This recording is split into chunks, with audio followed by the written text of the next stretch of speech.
নমস্কার, আবারও আপনাদের সবাইকে স্বাগত এনটিভি ডব্লিউবিতে।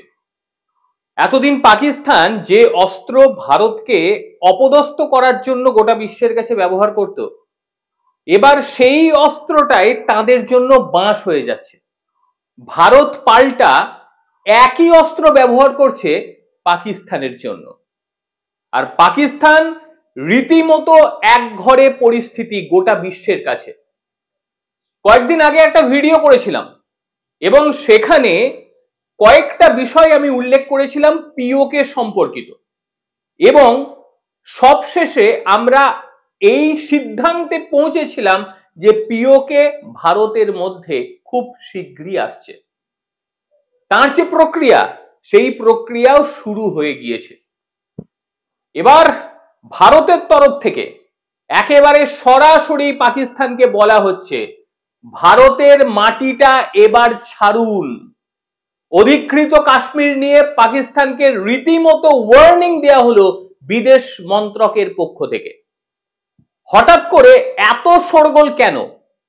পিওকে সম্পর্কিত বিষয় নিয়ে এত শোরগোল কেন? অনেকে ভিডিও করছে, সোশ্যাল মিডিয়ায় চোখ দিলেই আপনারা দেখতে পাচ্ছেন পিওকে সম্পর্কিত বিষয় আপনাদের সামনে চলে আসছে। কারণ তো অবশ্যই ছিল, মানে পাকিস্তানকে সেখান থেকে লাথ মেরে বার করে সেই পিওকে অধিগ্রহণ করার প্রক্রিয়া ভারতবর্ষ কিন্তু শুরু করে দিয়েছে। অবশ্যই পারতো সেখানে হামলা করে পাকিস্তানকে বার করে দিয়ে সেটা দখল নিতে পারত, কিন্তু ভারতবর্ষ তো হিংসায় বিশ্বাসী নয়। তারা চায় ওই অবোধগুলি বোধ বুদ্ধি কিছুটা মাথায় এসে ভারতের নিজের সম্পত্তি যেন ফেরত দিয়ে যায়। রবিবার আপনারা প্রত্যেকে দেখেছেন যে মার্কিন পডকাস্টার লেক্স ফ্রিডম্যানের সঙ্গে মুখোমুখি বসেছিলেন আমাদের প্রধানমন্ত্রী নরেন্দ্র মোদী। প্রায় ঘন্টা তিনেক ধরে তার সঙ্গে আলাপচারিতা তিনি করেন, এবং সেই আলাপচারিতা গোটা বিশ্বের সামনে রীতিমতো দৃষ্টান্ত স্থাপন করেছে, সেটা ভাইরাল হয়ে গিয়েছে। আমেরিকা হোক কিংবা চায়না, তার এই পডকাস্টটা রীতিমতো শেয়ার করা হচ্ছে এবং গর্বের সঙ্গে শেয়ার করা হচ্ছে। আর সেখানেই ভারতের প্রধানমন্ত্রী নরেন্দ্র মোদী পাকিস্তানকে তীব্র ভাষায় ভৎসনা করেছিল এবং বিশ্ববাসীকে জানিয়ে দিয়েছিল পাকিস্তান সন্ত্রাসকে মদদ দেয় এবং বিশ্বের যেখানেই সন্ত্রাসবাদী হামলা হোক না কেন তার যোগসূত্র পাকিস্তানের মধ্যেই রয়েছে। বাস এইটা বলার পর সেখানকার বিদেশ মন্ত্রকের গায়ে জ্বালা ধরে গেছে এবং মোদির খোঁচা খেয়ে তড়িঘড়ি ঠিক তার পরের দিন পাকিস্তানের বিদেশ মন্ত্রকের তরফ থেকে একটি বিবৃতি জারি করা হয়েছে এবং বলা হয়েছে প্রধানমন্ত্রীর বক্তব্য বিভ্রান্তিকর এবং একপাক্ষিক। এবং পাকিস্তানের বিবৃতিতে উঠে এসেছে যে কাশ্মীর ইস্যুতে আশ্বাস জোগালেও অঞ্চল অগ্নিগর্ভ পরিস্থিতি এখনো রয়েছে। মানে সেই ঘিসা পিটা একই আইটেম পাকিস্তানের, এর বাইরে তারা কিছু জানে না। কাশ্মীরকে নিয়ে ভারতকে বলতে এসেছে। তারপর ভারত যে পদক্ষেপ গ্রহণ করলো তাই নিয়ে পাকিস্তানের কাঁপুনি ধরে গিয়েছে। কাশ্মীর অস্ত্র নেবে তো, এবার সেই পাল্টা অস্ত্রে তাদেরকে রীতিমতো ছুঁচ ফোটাতে শুরু করলো ভারতবর্ষ। মঙ্গলবার রাইসেনা সংলাপ অনেকেই দেখেছেন, সেখানে পাকিস্তানের বিরুদ্ধে তোপ দেগে দিলেন ভারতের বিদেশমন্ত্রী এস জয়শঙ্কর। তার কথায় দ্বিতীয় বিশ্বযুদ্ধের পর অন্য কোন দেশের ভিতর সবচেয়ে বেশি সময় ধরে অবৈধভাবে ঘাঁটি বেঁধে থাকার উদাহরণ কিন্তু ভারতের কাশ্মীরি। পাকিস্তানের নাম নেয়নি, কিন্তু বুঝিয়ে দিয়েছে ভাই তুমি ভারতের কাশ্মীরে অবৈধভাবে রয়েছো, ঘাঁটি গেড়ে রয়েছো। কাজেই কাশ্মীর প্রসঙ্গ নিয়ে ভারতকে প্রশ্ন করার আগে নিজেরা দেখো, নিজেরা অবৈধভাবে আমার দেশে তোমরা রয়েছো। বিশ্ববাসীর সামনে রীতিমতো পাকিস্তানকে ন্যাংটা করে ছেড়ে দিয়েছে বিদেশমন্ত্রী। শুনুন তার বক্তব্য। Speak of sovereignty and territorial integrity. All of us agree. It's a vital principle. It's a bedrock of global rules. After the Second World War, the longest standing illegal, I would say, presence, occupation of a territory by another country pertains to India. what we saw in Kashmir.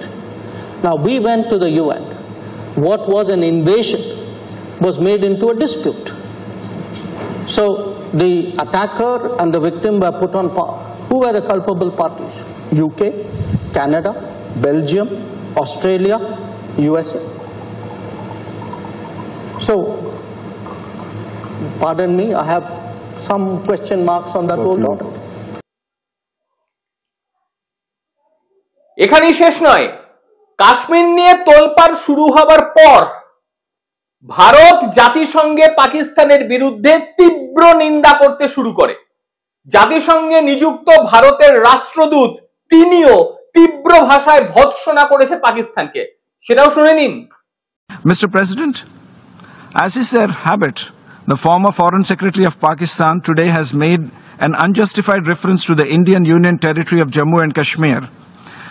Frequent references will neither validate their claim nor justify their practice of cross-border terrorism. The fanatical mindset of this nation is well known, as also its record of bigotry. Such efforts will not change the reality that Jammu and Kashmir was, is, and will always be an integral part of India. Thank you, Mr. President. বুধবার জয়শঙ্করের দেখানো পথ অবলম্বন করতে শুরু করে দিল। পাকিস্তানের বিরুদ্ধে মুখ খুললেন বিদেশ মন্ত্রকের মুখপাত্র রণধীর জয়সওয়াল। তিনি বলেন, এই বিশ্ব খুব ভালো করে জানে যে পাকিস্তান কিভাবে সীমান্ত সন্ত্রাসকে ব্যবহার করে ও সেটাকে মদদ যোগায়।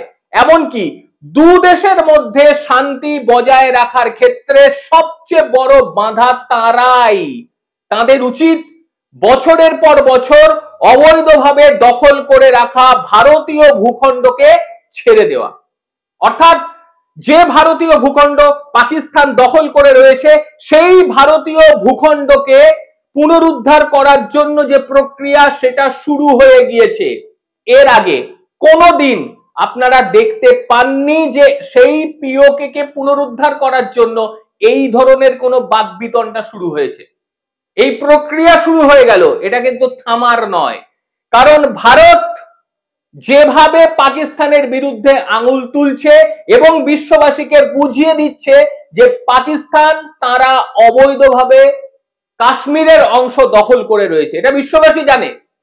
বারংবার এই বিষয়টি আন্তর্জাতিক মঞ্চে তোলা মানে আন্তর্জাতিক মঞ্চ বুঝে যাবে যে পাকিস্তান ঠিক কতটা নোংরা।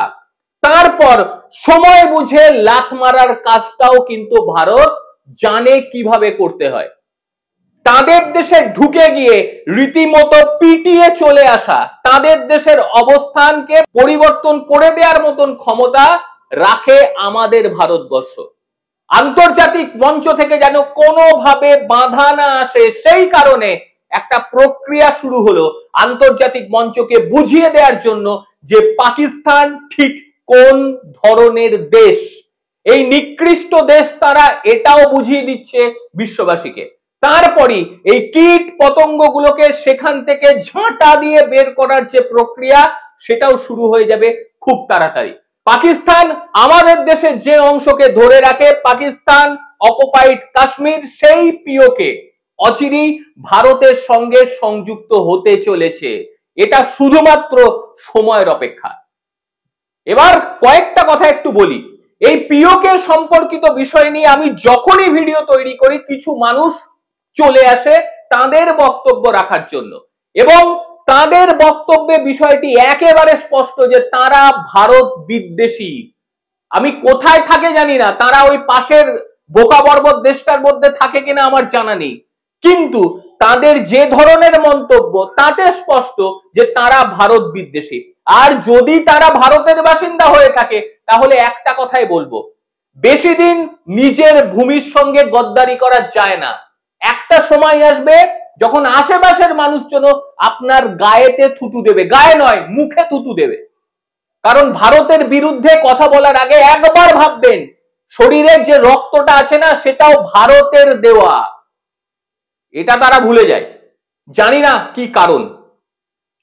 সদ্বুদ্ধি উদয় হোক, সদ্বুদ্ধি তাদের আসুক, ভারত কি সেটা তারা জানুক, তাহলে কিন্তু দেশটার মধ্যে একটা ভারসাম্য থাকবে।